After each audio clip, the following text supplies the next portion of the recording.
Meet Alex, 24 years old, fresh out of a $55,000 a year job, no trust fund, no inheritance, no lucky stock pick. Alex does one boring thing, puts $1,000 into a broad market index fund every single month, like clockwork, and never looks at the account except once a year at tax time.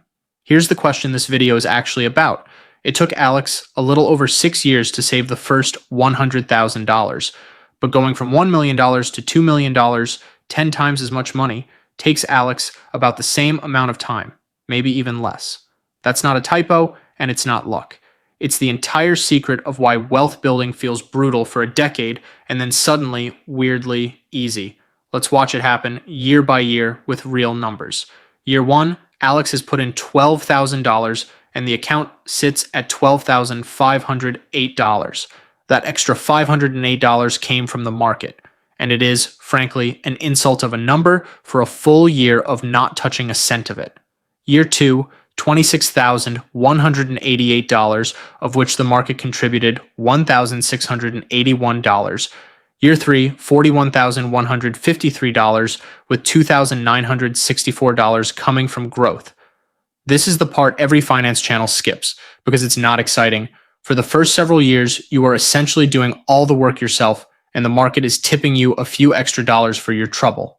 $1,000 a month isn't picked out of thin air either. That's roughly what a $65,000 to $70,000 a year earner can realistically automate once they treat it like a bill instead of leftover money. Split between a workplace 401k up to whatever the employer matches, a Roth IRA, and a regular taxable brokerage account once those are maxed out. The account type changes the tax bill down the road, but it doesn't change a single number in this video. What matters here is only that $1,000 leaves the checking account every month, no matter what else is going on that month. By year 5, Alex has $75,424 in the account. $60,000 of it Alex's own money, the rest growth. It doesn't feel like progress is accelerating because it isn't, not yet. And then, at month 75, 6 years and 3 months in, Alex crosses $100,000. Break that number down and it's almost entirely sweat. $75,000 of it is money Alex physically transferred out of a paycheck, and only $25,000 came from the market doing its job. $3 of every 4 in that first $100,000 came from Alex, not from compounding. That's why the first $100,000 has a reputation for being the hardest money anyone ever makes, because it mostly is money, not growth. There's a well-known line among investors that your first $100,000 is miserable no matter how you get there, and once you have it, everything after gets a little less painful. 6 years and 3 months of $1,000 a month is exactly what that misery looks like on a spreadsheet. Now here's where it stops feeling fair in a good way. Getting from $100,000 to $200,000 doesn't take another 6 years. It takes 4. Alex crosses $200,000 at month 123, 10 years and 3 months from the start, but only 4 years after hitting the first milestone. The jump from $200,000 to $300,000 takes even less time, 2 years and 11 months. Then $300,000 to $400,000 takes 2 years and 4 months. Each $100,000 milestone arrives faster than the one before it, even though the dollar amount required is exactly the same every time. Same $100,000 target, shrinking amount of time to hit it. That's not Alex working harder or saving more. Alex is still putting in the same $1,000 a month the whole way through. It's the balance itself starting to pull its own weight. There's a specific, nameable moment where this shift happens, and it's worth pointing out because most people fly past it without noticing. Around year 9, with about $150,000 to $165,000 in the account, the market's return in a single year, roughly $13,600 that year, for the first time out-earns Alex's entire annual contribution of $12,000. That's the crossover point. The exact moment the money Alex didn't touch starts contributing more to the account than the money Alex actually worked for. Before that point, Alex is the engine and the market is a passenger. After it, the roles quietly swap. Let's jump to month 158, 13 years in. Alex crosses $300,000, and now $142,000 of that balance, essentially half, is money that was never deposited. It just grew. Push to month 209, 17 and a half years in, and Alex crosses $500,000. Contributions at that point total $209,000. Growth is $291,000. The market has now out-earned Alex cumulatively across the entire 17 years combined, not just in a single good year, but as a running total. Alex has, at this point, personally saved less than half of the $500,000 sitting in that account, and the milestones keep arriving closer together from here. $600,000 shows up at month 229, just 20 months after $500,000, the tightest gap yet. $700,000 arrives 17 months after that. $800,000 takes 15 months. $900,000 takes 14. Every single $100,000 jump keeps getting shorter right up until the moment Alex crosses the seven-figure line. By month 287, 23 years and 11 months, call it 24 years, Alex crosses $1 million. Total contributions over that entire stretch, $287,000. Total growth, $713,000. Nearly 3/4 of the millionaire's first million came from the market, not the paycheck. The first $100,000 was 75% Alex's own money.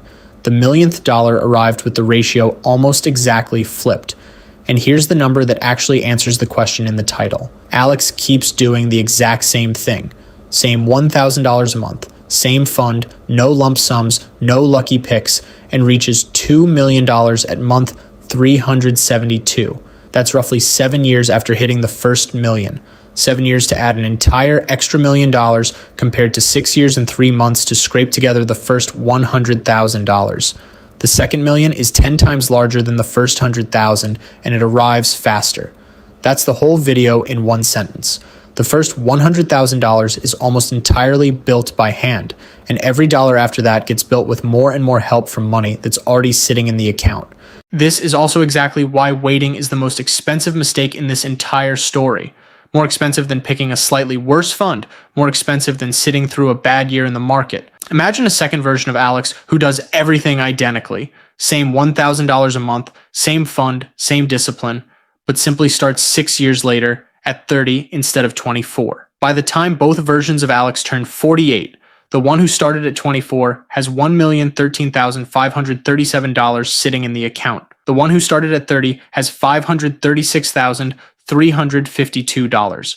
The early starter only put in $72,000 more than the late starter over that whole stretch. 6 extra years of $1,000 a month.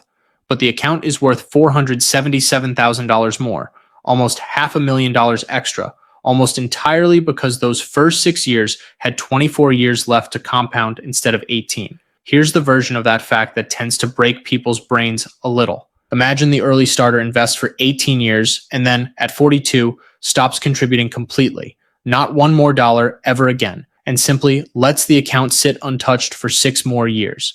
That person still ends up with $918,530 at 48. The late starter, who kept contributing responsibly every single month for all 18 of those years without missing one, only reaches $536,352.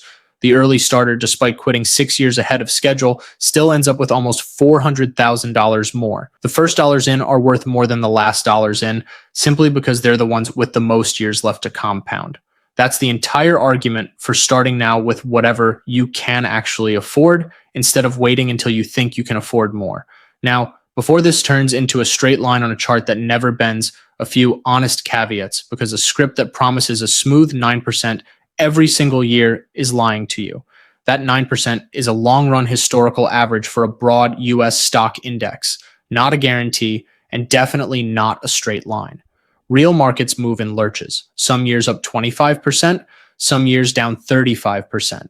Someone doing exactly what Alex did, who happened to start in 2007, would have watched their young, still mostly principal account get cut nearly in half within about 18 months, before the recovery even started.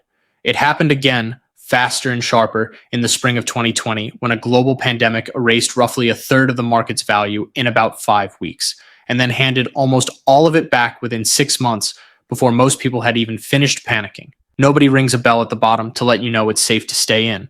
That's brutal at any stage, but it's especially brutal in the early years when the account is small and almost entirely made of money you personally worked for, A crash early on can wipe out years of contributions in months.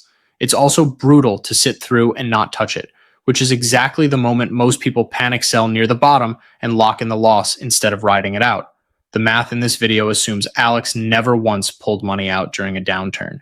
And that discipline, not the 9%, is doing more work than people give it credit for. There's also a quieter number this whole scenario leaves out: raises. Alex's income almost certainly doesn't stay flat at $55,000 for 24 years, and if even a portion of every raise gets redirected into that monthly contribution instead of a bigger apartment or a nicer car, every single one of these milestones arrives faster than the numbers above show.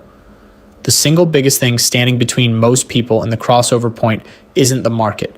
It's lifestyle creep quietly eating every raise before it ever reaches a brokerage account. The version of Alex who bumps contributions to $1,200 a month after a promotion, then $1,500 a few years later, hits that first $100,000 sooner, and reaches the crossover years earlier than the flat, unrealistic version used to keep the math clean for this video.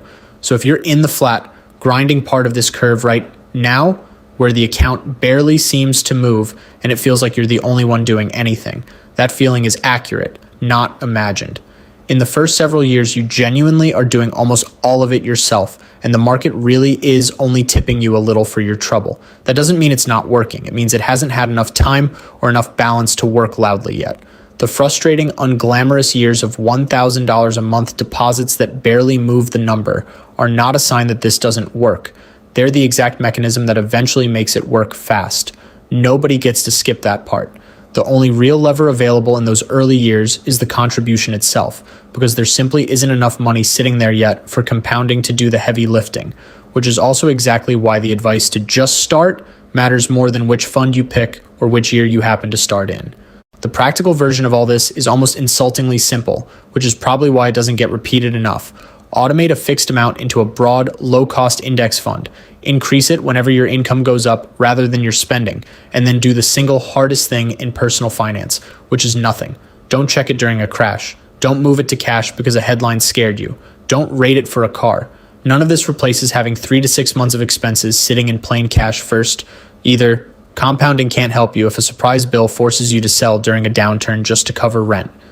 The entire 24-year story above only works because Alex never interrupted it. And the interruption, not the market, not the specific return rate, is what actually derails most people's version of this timeline. The first $100,000 is hard because it's mostly you. The second $100,000 is a little easier because the first is finally starting to help. And by the time you're looking at your first million, the account has enough mass that it starts adding more in a single strong year than most people save in an entire year of paychecks. That's not a hack, and it's not a secret system. It's just what happens when you give a boring, unglamorous habit enough time to stop being boring. Somewhere around the 24-year mark, without Alex changing a single habit, the whole thing quietly flips from feeling like a chore to feeling like momentum. And that flip is the entire reason the second million takes less time than the first 100,000 did. If this made the math click for you, subscribe for more of these breakdowns, and let me know in the comments, where are you on this curve right now? Still grinding toward that first $100,000 or already feeling the market start to carry some of the weight?